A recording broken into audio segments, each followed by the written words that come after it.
بسم اللہ الرحمن الرحیم الحمدللہ رب العالمین والصلاة والسلام علی اشرف الانبیاء والمرسلین وعلی آلہ وصحبہ اجمعین اشہد ان لا الہ الا اللہ وحدہ لا شریک لہ واشہد ان محمدا عبدہ ورسولہ صلی اللہ علیہ وسلم۔ اللہ رب العالمین نے انسانوں کو یا مسلمانوں کو اجر حاصل کرنا یا ان کا جو نامہ اعمال ہے اس میں ان کے جو کریڈٹس ہیں، ان کے جو نامہ اعمال میں نیکیوں کا اضافہ کرنے کے لیے بہت سے اعمال بتائیں۔ چھوٹے چھوٹے اعمال کچھ اس طرح کے ہوتے ہیں کہ اس میں کرتے وقت کوئی زیادہ وقت نہیں لگتا، لیکن وہ فائدہ مند بہت زیادہ ہوتے ہیں۔ معاشرے میں اگر ہم ان چیزوں کو اپنا لیں تو ان چیزوں سے ہمارا معاشرتی تعلق بھی مضبوط ہوتا ہے، ہمارا اللہ رب العالمین بھی راضی ہوتا ہے، اور اسی طریقے سے ہمیں دنیا کے اندر ہمارا معاشرت مضبوط ہونے کے ساتھ ساتھ عزت بھی ملتی۔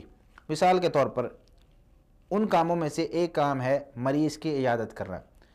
مریض کی عیادت جب بندہ کرتا ہے تو اس کے بہت سارے فوائد ملتے ہیں آخرت کے حوالے سے۔ اللہ رب العالمین نیکیوں میں بھی اضافہ کرتا ہے، فرشتے بھی اس کے لیے دعائیں کرتے ہیں، وہ جنت کے باغوں میں بھی ہوتا ہے۔ اور اسی طریقے سے اگر جب ہم مریض کی عیادت کرتے ہیں تو وہ معاشرتی ایک ہمارا تعلق بھی بنتا ہے۔ وہ مریض چاہے مسلمان ہو چاہے غیر مسلم ہو، مسلمان کی عیادت کرنا تو باعث ثواب ہے ہی۔ آپ صلی اللہ علیہ وسلم غیر مسلموں کی بھی عیادت کرنے جاتے تھے، مسلمانوں کو چھوڑ کر، یعنی مسلمانوں کو چھوڑ کر غیر مسلموں کی عیادت کرنا بھی یہ ایک بہت بڑا عمل ہے۔ لیکن آج ہمارا مسلمان بھائی بیمار ہوتا ہے، ہسپتالوں میں آپ دیکھیں کتنے لوگ بیمار ہیں۔ اگر ہمارا کوئی رشتہ دار مریض نہیں ہے نا، صرف ثواب لینے کے لیے، میں کچھ سلف کے بارے میں یہ سنتا ہوں، کچھ لوگ ایسے ہمارے معاشرے میں موجود ہیں، وہ اگر ان کا کوئی رشتہ دار بیمار نہیں ہوتا وہ اسپتال میں چلے جاتے ہیں۔ کیوں؟ اس کا ثواب بہت زیادہ ہے، اتنا بڑا اجر حاصل کرنے کے لیے وہ اسپتالوں میں نکل جاتے ہیں کہ یار چلو کسی مسلمان کی عیادت کر لیں گے تو ہمیں یہ اجر مل جائے گا۔ اجر کیا ہے؟ سب سے پہلے تو ہم یہ دیکھیں کہ نبی کریم صلی اللہ علیہ وسلم نے کتنی ترغیب دلائی ہے مریض کی عیادت کرنے کے بارے میں۔ نبی کریم صلی اللہ علیہ وسلم نے ارشاد فرمایا، صحیح بخاری میں 5373 نمبر روایت ہے، جس میں آپ صلی اللہ علیہ وسلم نے ارشاد فرمایا، اطعم الجائع وعود المریض وفک العانی، بھوکے شخص کو کھلاؤ، مریض کی عیادت کرو اور قیدیوں کو چھڑاؤ۔ اس میں آپ صلی اللہ علیہ وسلم نے معاشرے میں جو چیزیں ہمیں ایک دوسرے یعنی مسلمان کو دوسرے مسلمان کے ساتھ رہنے میں، مسلمان کی دوسرے مسلمان کے ساتھ رویے میں جو چیز تقویت دیتی ہے ان چیزوں کو بیان کیا ہے کہ ایک مسلمان جب بھوکا ہو، پیاسا ہو، دوسرا مسلمان اس کے پاس روٹی کا ٹکڑا ہے وہ اس کو دے دے تو یہ مسلمان جو بھوکا ہے یہ اس کے ہر معاملے کے اندر کام آئے گا۔ کیوں؟ بھوکے کو کھانا کھلانا اس طریقے سے ہوتا ہے کہ آپ اس سے جو مرضی کام لے لیں، تو ایک مسلمان دوسرے مسلمان کے ساتھ تعلق مضبوط کرے کس طریقے سے؟ اس کو کھانا کھلائے۔ دوسرا عمل کیا بتایا؟ وعود المریض، اور مریض کی عیادت کرو۔ تو مریض کی عیادت کرنا یہ بھی آپ صلی اللہ علیہ وسلم نے ایک اسلامی حکم ہے، آپ صلی اللہ علیہ وسلم نے ارشاد فرمایا ہے، تو اس پر عمل کرنا، اور آپ صلی اللہ علیہ وسلم نے جو بھی چیز بیان فرمائی ہے اس پر عمل کرنا باعث ثواب ہے۔ لیکن اگر اس کا ثواب آپ صلی اللہ علیہ وسلم اور بھی زیادہ بیان کر دیں تو یہ سونے پر سہاگے جیسا ہو جاتا ہے۔ اسی طرح آپ صلی اللہ علیہ وسلم نے ارشاد فرمایا، عود المرضى واتبعوا الجنائز تذکرکم الآخرہ، مریضوں کی عیادت کرو، مریضوں کی عیادت کرو، جنازوں کی پیروی کرو، یعنی جب جنازہ کوئی فوت ہو جائے مسلمان اس کے جنازے میں جاؤ، یہ تمہیں آخرت کی یاد دلائے گی، یعنی جنازوں میں شرکت کر رہا ہے۔ یہ حدیث صحیح الترغیب و ترہیب میں جلد 3 صفحہ 370 میں موجود ہے۔ صحیح مسلم میں حدیث موجود ہے، آپ صلی اللہ علیہ وسلم نے ارشاد فرمایا، ایک مسلمان کے دوسرے مسلمان پر 5 حق ہوتے ہیں، ایک مسلمان کے دوسرے مسلمان پر 5 حق ہوتے ہیں۔ 5 حقوق کون کون سے؟ سب سے پہلے آپ صلی اللہ علیہ وسلم نے ارشاد فرمایا، رد السلامی، ایک مسلمان دوسرے مسلمان کو سلام کرے تو اس سلام کا جواب دینا یہ ایک مسلمان کا دوسرے مسلمان پر حق ہے، سلام کا جواب ضرور دینا چاہیے۔ آج ہمارے مسلمان ایک دوسرے کو سوال ہی نہیں کرتے، ایک دوسرے کو سلام ہی نہیں کرتے۔ صحیح بخاری میں حدیث موجود ہے، قیامت کی نشانیوں کے بارے میں پوچھا گیا، یا بلکہ سب سے افضل عمل جو ہے وہ پوچھا گیا کہ سب سے افضل ایمان کون سا ہے، تو آپ صلی اللہ علیہ وسلم نے فرمایا اس کے جواب میں کہ تو اس کو سلام کرے جس کو تو جانتا ہے اور اس کو بھی سلام کرے جس کو تو نہیں جانتا۔ بہتر ایمان کون سا ہے؟ تو اس کو بھی سلام کرے جس کو تو جانتا ہے، اس کو بھی سلام کرے جس کو تو نہیں جانتا، یعنی دونوں کو، ہر کسی کو، جو مسلمان ہے سب کو سلام کرنا چاہیے۔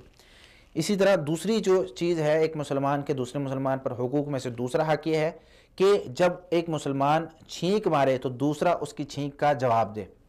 چھینک مارتے وقت آداب یہ ہیں کہ جو شخص چھینک مارے وہ چھینک مارتے ہوئے اپنے ناک پر اور منہ پر اپنا ہاتھ رکھے، اور اسی طریقے سے وہ الحمدللہ کہے یا الحمدللہ رب العالمین کہے۔ دونوں طرح کی احادیث آتی ہیں صحیح الجامع میں، الحمدللہ کہے یا الحمدللہ رب العالمین کہے۔ دوسرا جو شخص ہے سننے والا، وہ یرحمک اللہ کہے گا، وہ اس کے بدلے میں، اور یہ اونچی آواز سے کہنا ہے، الحمدللہ بھی اونچی آواز سے کہنا ہے، یرحمک اللہ بھی اونچی آواز سے کہنا ہے۔ تو یہ جو یرحمک اللہ کہنا ہے، یہ حق ہے ایک مسلمان کا دوسرے مسلمان پر کہ ایک شخص جب اس کو چھینک آئے وہ الحمدللہ کہے، دوسرا شخص اس کے جواب میں یرحمک اللہ کہے۔ تو یہ جو دوسرا مسلمان کر رہا ہے یہ اپنا ایک حق ادا کر رہا ہے جو اس مسلمان کا اس پر تھا۔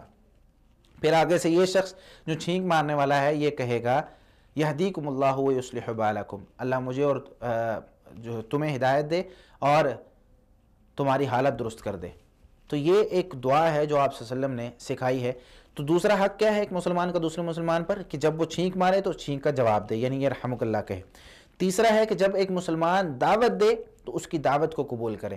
جب ایک مسلمان دوسرے مسلمان کو دعوت دے، دعوت کسی بھی چیز کی ہو، کھانے کی ہو، یا وہ کوئی نیکی کی بات بتا رہا ہے اس کی دعوت دے رہا ہے، یا وہ کھانے کی کسی مثال کے طور پر کوئی ولیمہ ہے ولیمے کی دعوت دے رہا ہے، یا کوئی کھانے پینے کی گھر میں دعوت کر رہا ہے، تو دعوت ایک مسلمان کی دوسرے مسلمان پر حق ہے کہ جب تک وہ کوئی غلط کام نہیں کرتا اس کی دعوت انسان، یہ نہیں کہ میں بس ٹھیک ہے کسی نے دعوت دی ہے یار میں نہیں جاتا، گناہ گار ہوتا ہے شخص اگر کسی کی دعوت بغیر عذر کے چھوڑ دے تو گناہ گار ہوتا ہے۔ ہمارے معاشرے میں یہ ہوتا ہے، اس حدیث سے ایک بات یاد آ گئی کہ جب کوئی شخص کسی کو دعوت دیتا ہے نا، بھائی یہ کھا لیں، کوئی چیز کھا رہا ہو تو پاس سے گزر ہو یا کوئی بھائی یہ کھا لیں، تو اب اس شخص نے دعوت دی ہے، اسلامی حق تو یہ ہے کہ وہ شخص اس دعوت کو قبول کرے، لیکن ہمارے معاشرے کی عادت ہے کہتے ہیں نہیں بھائی آپ کھائیں جزاک اللہ، حالانکہ دل کر رہا ہوتا ہے کئی مرتبہ، لیکن ایک دو مرتبہ تو ضرور انکار کرتے ہیں، اور اگر انکار نہ کریں تو یہ دعوت دینے والا شخص بھی کیا کرتا ہے، کہتا ہے یار وہ تو بھوکا تھا، اس کو ایک مرتبہ دعوت دی وہ فوراً آ گیا۔ بھائی یہ نہیں ہونا چاہیے۔ اسلامی حقوق یہ ہیں کہ آپ نے دعوت دی ہے تو آپ دعوت ہی نہ دیں، اگر دعوت دی ہے وہ فوراً قبول کرے، اگر اس کا کوئی عذر نہیں ہے، اس کو جلدی نہیں کہیں جانا نہیں ہے تو وہ فوراً قبول کرے، اگرچہ ایک لقمہ کھا لے لیکن کھائے ضرور۔ تیسرا جو حق ہے ایک مسلمان کا دوسرے مسلمان پر وہ ہے عیادت المریض، مریض کی عیادت کرنا۔ چوتھا جو حق ہے وہ ہے اتباع الجنائز، جنازے کی پیروی کرنا، یعنی جب کوئی مسلمان فوت ہو جائے اس کے جنازے میں جانا۔ ایک روایت میں ہے کہ وَإِذَا اسْتَنْصَحَكَ فَانْصَحْهُ، جب ایک مسلمان آپ سے نصیحت طلب کرے، مشورہ طلب کرے، اس کو نصیحت کریں، مشورہ دیں۔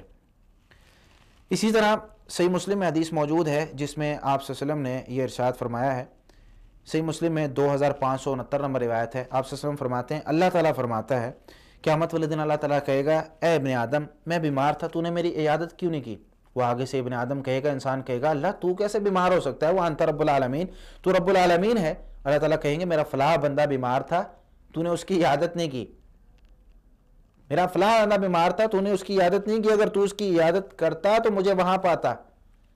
پھر اللہ رب العالمین کہیں گے ابن آدم میں بھوکا تھا تو نے مجھے کھانا کیوں نہیں کھلایا؟ وہ کہے گا اے اللہ رب العالمین تو رب العالمین ہے، تو کیسے بھوکا ہو سکتا ہے؟ اللہ رب العالمین کہیں گے میرا فلاں بندہ بھوکا تھا تو نے اس کو کھانا نہیں کھلایا، اگر تو اس کو کھانا کھلاتا تو میں وہاں ہوتا۔ اسی طرح پھر اللہ رب العالمین کہیں گے اے ابن آدم میں پیاسا تھا تو نے مجھے پانی کیوں نہیں پلایا؟ وہ کہے گا اللہ رب العالمین تو رب العالمین ہے، تو کیسے جو ہے پیاسا ہو سکتا ہے؟ اللہ رب العالمین کہیں گے میرا فلاں بندہ پیاسا تھا، اگر تو اس کو پانی پلاتا تو مجھے اس کے پاس پاتا۔ تو یہ ہے کہ ہم اللہ رب العالمین کتنا بڑا ہم پر احسان کر رہے ہیں کہ ہمیں مواقع عطا کر رہے ہیں کہ ہم جو ہیں وہ نیکیاں اکٹھی کریں۔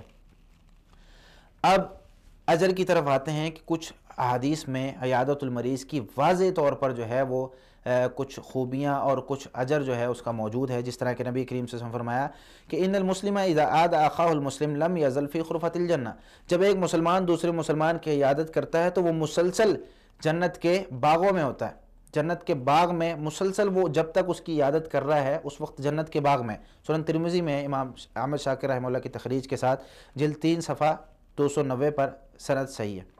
اس کے بعد صحیح مسلم میں 1028 نمبر روایت ہے جس میں نبی کریم صلی اللہ علیہ وسلم صحابہ کرام سے پوچھتے ہیں من اصبح منکم اليوم صائما، بھائی آج روزہ کس نے رکھا ہے؟ ابو بکر رضی اللہ عنہ کہتے ہیں انا، میں نے رکھا ہے۔ نبی کریم صلی اللہ علیہ وسلم پوچھتے ہیں بھائی آج جنازہ کس نے پڑھا ہے؟ ابو بکر رضی اللہ عنہ کہتے ہیں میں نے پڑھا ہے۔ نبی کریم صلی اللہ علیہ وسلم پوچھتے ہیں بھائی آج کسی مسکین کو تم میں سے کسی نے کھانا کھلایا؟ ابو بکر رضی اللہ عنہ کہتے ہیں بھائی میں نے کھلایا۔ نبی کریم صلی اللہ علیہ وسلم پوچھتے ہیں آج تم میں سے کسی نے کسی مریض کی عیادت کی ہے؟ ابو بکر رضی اللہ تعالیٰ عنہ کہتے ہیں میں نے کی. وہ تھے ابو بکر رضی اللہ تعالیٰ عنہ جو صحابہ میں سب سے زیادہ افضل تھے. کتنے صحابہ کرام موجود تھے آپ صلی اللہ علیہ وسلم کے پاس, لیکن ہر کام میں ابو بکر رضی اللہ تعالیٰ عنہ کہہ رہے ہیں میں نے کیا. ایسے نہیں فضیلت بنتی, فضیلت بنتی ہے عمل کرنے سے. عمل کرنے سے زندگی بنتی ہے, جنت بھی جہنم بھی. تو ابو بکر رضی اللہ تعالیٰ عنہ کہتے ہیں میں نے. نبی کریم صلی اللہ علیہ وسلم نے ارشاد فرمایا مجتمع فی امرئ الا دخل الجنہ, کسی بھی آدمی میں یہ نیک اعمال اکٹھے ہو جائے نا, فرائض کے بعد بندہ یہ بھی کرتا ہو, تو وہ آدمی جنت میں ضرور جاتا ہے. کوئی تیسرا آپشن ہے ہی نہیں, دوسرا آپشن ہے ہی نہیں, وہ ڈائریکٹ جنت میں جاتا ہے. اسی طرح سنن ترمذی میں امام احمد شاکر رحمہ اللہ کی تخریج کے ساتھ جلد 3 ہے, صفحہ 292 ہے, نبی کریم صلی اللہ علیہ وسلم نے ارشاد فرمایا ما من مسلم یعود مسلم غدوۃ الا صلی علیہ 70,000 ملک حتی یمسی. ایک مسلمان دوسرے مسلمان کی عیادت صبح کے وقت کرتا ہے, تو صبح کے وقت کرنے کی وجہ سے شام تک اس پر 70,000 فرشتے رحمت کی دعا کرتے رہتے ہیں.